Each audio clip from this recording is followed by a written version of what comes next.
As is our custom, we gather to commemorate Founders' Day, to honor those pioneer sisters to whom we trace our roots.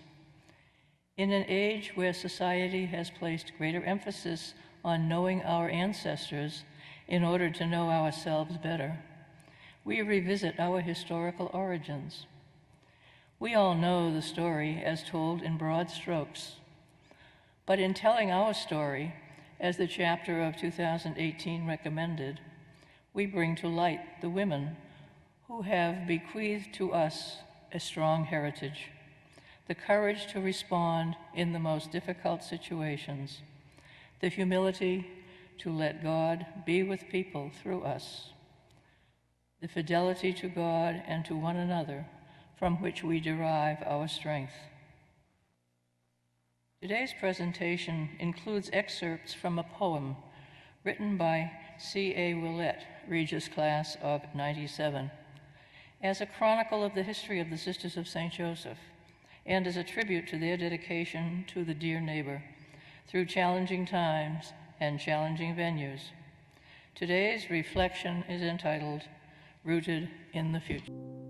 Celebrating Founders' Day, reaching back, moving forward.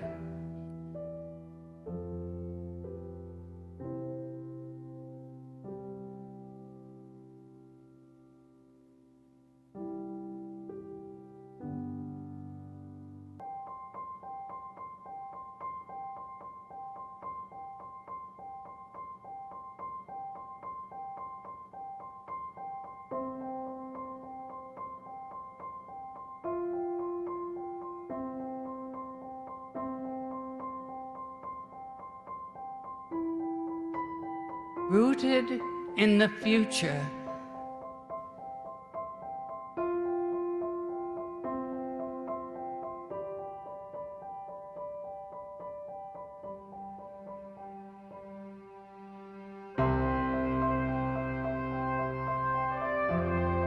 We are all connected.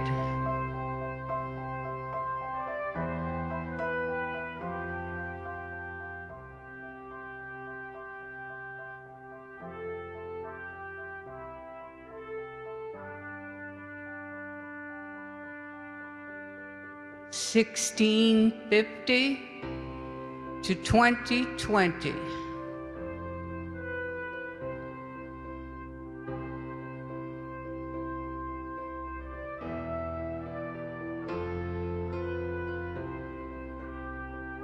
Listening to the voices of our world, of our neighbors.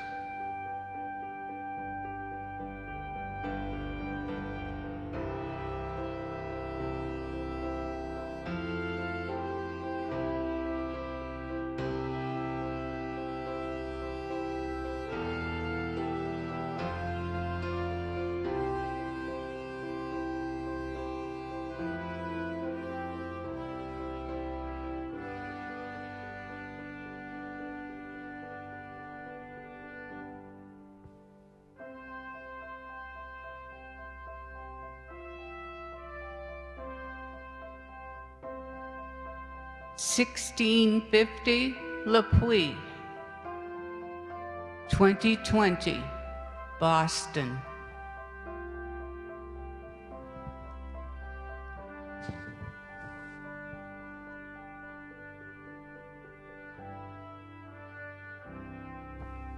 Spring, 1651. As with today, time reflects upon seeds set beneath far-off French soil, early roots congregating in Le Puy, where sisters with habits, named for Saint Joseph, settled charismatic sister roots of a women vision, reached clever branches holding hands with tomorrow. The little design of 6 women banded together in service to the dear neighbor emerged in the troubled world of 17th century France. Anna Brune, Marguerite Berdier, Anna Chalier, Claude Chastel, Françoise Héroud, and Anna Vey focused their attention on the most needy and on those who could benefit greatest from their interventions. These first sisters cared for orphans, widows, and the sick poor at L'Hôpital Montferrand. In an effort to provide a means of subsistence for widows and female orphans, the sisters taught the art of lace making. For more than a century, the sisters grew in number and works, with houses spread through the region. The reign of terror in the latter days of the French Revolution resulted in the suppression of religious houses throughout France. Some groups of sisters attempted to live in community, but their connections with other groups were severed. Like the poor of the time, the Sisters of St. Joseph were also subject to condemnation, especially after the passage of the law of suspects in September of 1793. Marie-Anne Gagnier, Sister St. Julian, and Jean-Marie Aubert, Sister St. Alexis, were executed on June 17, 1794, in Le Puy. Both had assisted the Best family in harboring an elderly priest who was ill. The priest, the family, and the sisters all paid the ultimate price. In August of that year, Sisters Saint Croix Vincent, Toussaint Dumoulin, and Madeleine Sonnevere also gave witness with their lives at La Place de Martorey in Le Puy. Listen now to excerpts from the June 16, 1794 interrogation of Marie-Anne Gagnier, whose testimony was described as showing rare strength of will. What are your name, age, status, and address? Marie-Anne Garnier, formerly Sister St. Julian, 38 years old, from the region of Garniers, commune of Lissac. How long were you in the home of Barthélemy Best? 2 days. At the time, the non-compliant priest Moria was arrested, and I went there shortly after he did, because I had been told that he was going to be there. Who told you that the aforementioned Maria was going to the home of Barthélemy Best? He himself told me in the woods where I had met him, where I had gone in order to care for him. Who took care of this Maria during his stay at the Bests? I took full charge of his care during the time that he was ill, and I have no other statement. How do you earn your living? I have none other than the fruits of my labors. Did you know that the previously mentioned Maria was not in compliance with the law and was a dissident priest? Yes, I knew it. Do you know and do you wish to sign the civil constitution? I do not wish to sign. Oh, how those earliest roots, never still, evermore, did hold in winter, as if silk threads stay, steady spools, and all snows, though they be toil at times, to survive all which comes in harsh, cutting and cold, as French Revolution severed 6 sister roots via a blaming guillotine blade. When, in 1806, a concordat had been signed by Napoleon and church officials, the quest to restore the role of religious women led to recalling of Sisters of St. Joseph to Lyon at the request of Cardinal Fesch. Jeanne Fontbonne once again left her family farm in Vos-en-Bessin to reclaim her status as a sister. Several sisters returned to Lyon, and others soon joined to augment the number of sisters. In 1834, Bishop Rosati of St. Louis requested sisters from Lyon to come to the New World. With the financial assistance of Countess Félicité de Vie, 8 sisters were chosen for this mission. After a 49-day journey, 6 of them arrived in New Orleans: Fabroni Fontbonne, Delphine Fontbonne, Fabroni Chapillon, Saint-Protais, Philomene Villan, and Marguerite Boutet.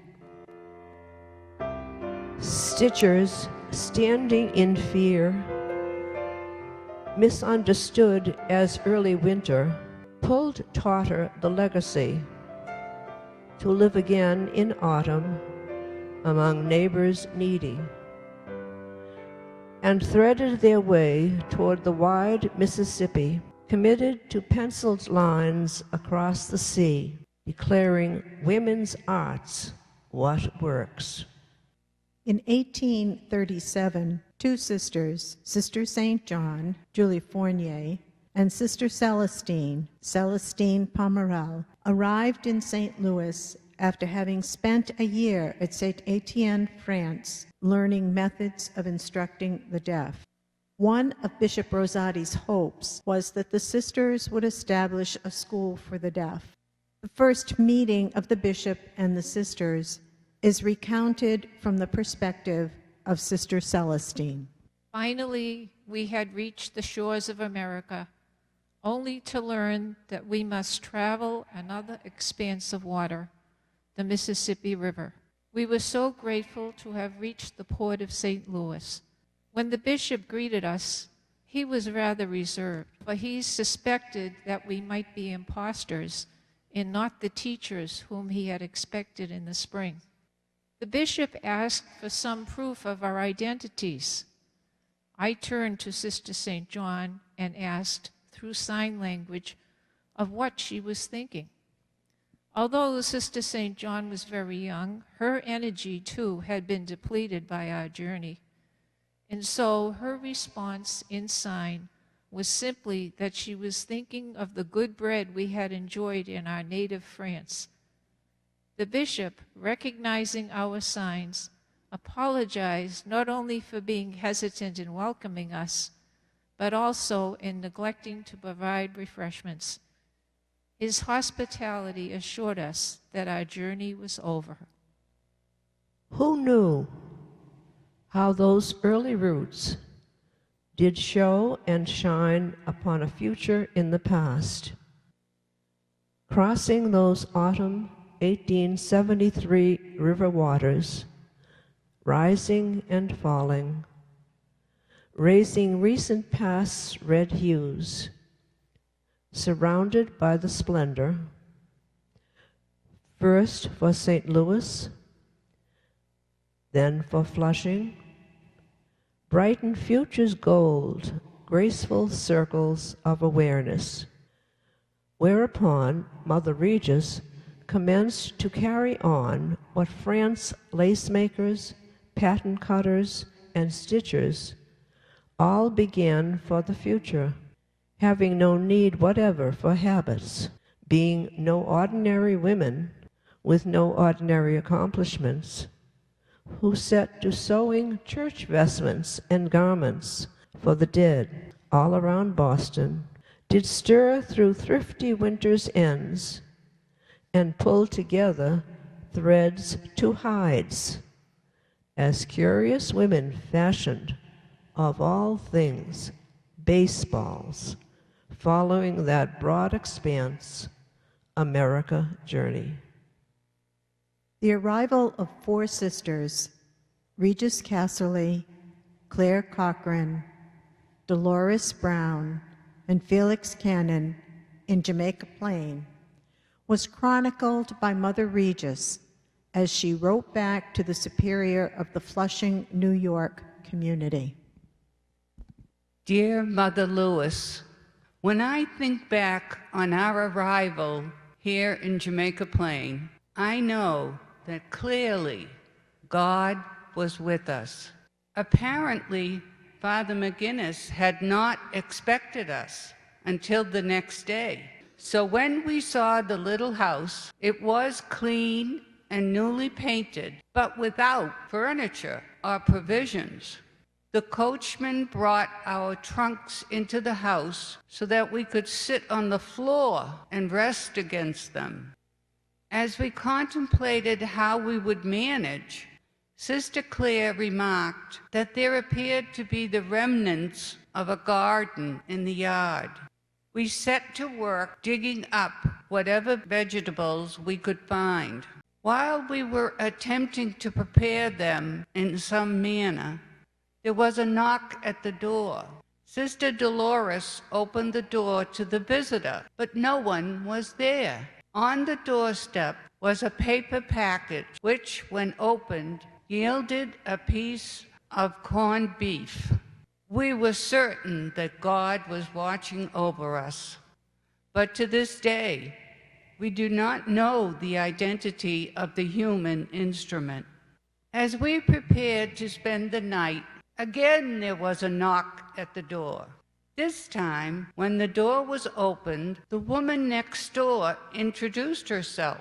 She had seen us arrive earlier in the day, but seeing no light as the night grew dark, she became concerned for us. When she saw that we had no furniture, we were invited to her home to sleep for the night. Again, God provided. On the following day, Father McGinnis appeared with a truckload of furniture for our little house. He was astonished to learn that we had already been in the house for a day, but he expected our arrival later. To his relief, we assured him that we had managed well. Father has been a great benefactor, and we continue to do well. The sense of stewardship was clear to the early Boston sisters, who not only used resources prudently, but also shared willingly with the dear neighbor.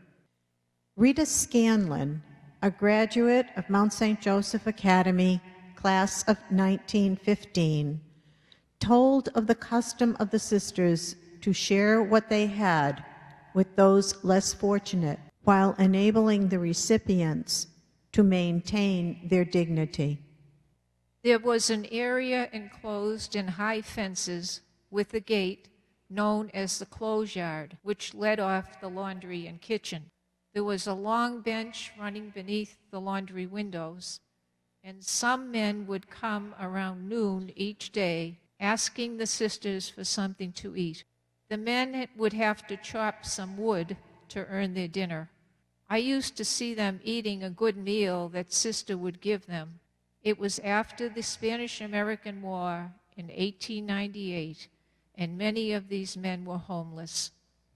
A focus on the education of young people who were not served in the public setting prompted Mother Regis to seek ways for sisters to be as well prepared, if not better, than their public school counterparts. Mother Borgia continued the practice of providing summer programs delivered by outstanding educators to advance the quality of learning in our schools. Thus was born the Summer Institute, which the Archdiocese of Boston later adopted and conducted through the 1960s. When the pandemic of 1918 embraced the city of Boston and beyond, the sisters responded to their neighbors in need, donning protective gear and ministering to the sick. In the tradition of their foremothers, they entered into their work with selfless dedication. Among those whose lives were claimed by the influenza were Sisters Eligius Keneally, age 28, St. Bernard Driscoll, age 30, Damian Walker, age 23, Berkmans Flynn, age 30, Gertrude Berkmans O'Dowd, age 30, Anna Miriam Schuley, age 23, Ethelbert Hutchinson, age 27. A solitary memorial in the dedication of a church window at St. Matthew's in Southborough, portraying the images of St. John Berkmans and Maria Goretti in memory of Sister Berkman's Flynn reminds us of their loving service and sacrifice. The legacy of education grew strong for many years in the Diocese of Boston and beyond, due to the efforts and expertise of the sisters. At the time of the Second Vatican Council, schools were burgeoning, and the call to revisit their roots caused the Sisters of St. Joseph to reflect on the state of the heart and the state of the city.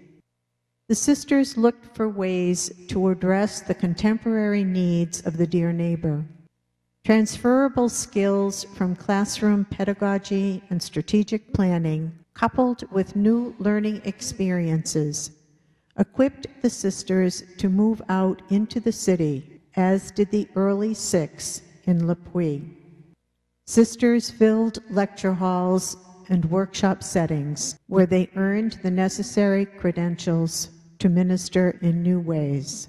Mother Regis would have been so proud of these lifelong learners who retooled their knowledge and skills to broaden the reach of the congregation. Bridge Over Troubled Waters emerged as a means of reaching out to the young people who were society's outcasts, living on the streets of Boston. With limited means and strong support from the congregation, this fledgling organization began to make a difference in the city of Boston by extending services of food, shelter, health care, counseling, and educational opportunities to young men and women. Recognized today as a premier social service agency of the city, Bridge continues to touch the lives of the next generation. Not only does it make a significant contribution to the Boston community, but it also serves as a mirror of the spirit of the CSJ tradition. As was always the case, the Sisters of St. Joseph hold a special fondness for the population of immigrants who struggle to find a place at America's table. In 1987, a new ministry arose with the purpose of assisting those who needed to learn English. Utilizing the talents of the sisters who had retired from teaching provided an enriching experience for both tutor and tutee. Bonds of friendship were established as students experienced a true sense of welcome from their teachers. The program expanded significantly as lay volunteer tutors swelled the ranks of teachers, and the programs became diversified, offering English language learning, basic literacy, GED preparation, and preparation for citizenship. Today, the Literacy Connection serves as a conduit for providing for the corporate needs of its student population and their families. As an outcome of the anniversary year of 1998, marking 125 years of CSJ service to the Church of Boston, a new house was opened. The site of Roslindale brought the sisters close to Jamaica Plain, where the Boston story began. In the spring of 2000, Casserly House, established to provide services to the local neighborhood, opened. Named in honor of Mother Regis, Annie Casserly, this house proudly claims that it is rooted in the neighborhood. The changing population of the Roslindale area mirrors the transition occurring throughout the city. This location for Casserly House brings the sisters closer to one of the original purposes of the Boston Foundation, working with new arrived immigrant peoples.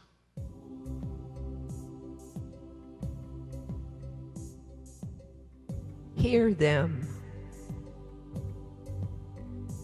Can you hear them? Calling us back to 1650 Le Puy, then forward to to 2020 Boston.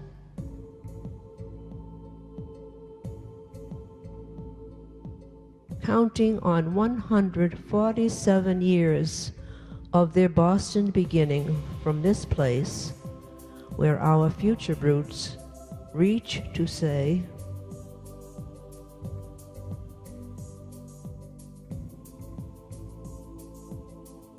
set yourself down and stay a while. Plant what well you know goes on at the center of your soul. Hold on to what it is to float blessed in this time.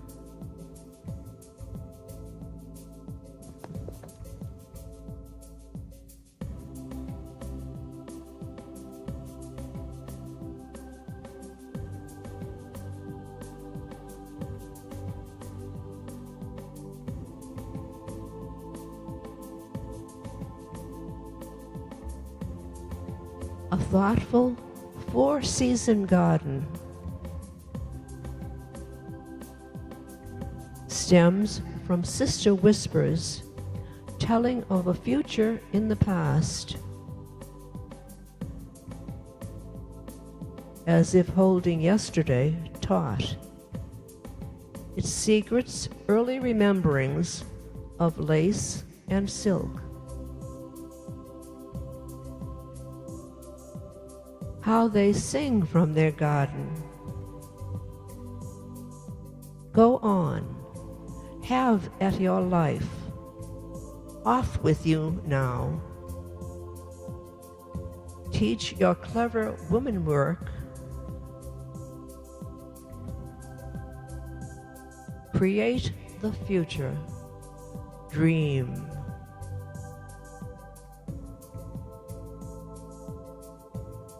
As we listen to these closing words, create the future, dream, we are very aware that for the most part, our ages do not match those of the founders of our history. We are also aware of the similarities of our lives with theirs.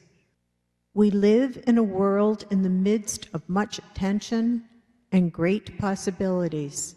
It is from where we stand that we each reach out with courage, with humility, with fidelity to create the future. From that stance, let us join our hearts and voices, however silently, with the voices from our 2014 Founders Day celebration as we hear them sing, Alleluia.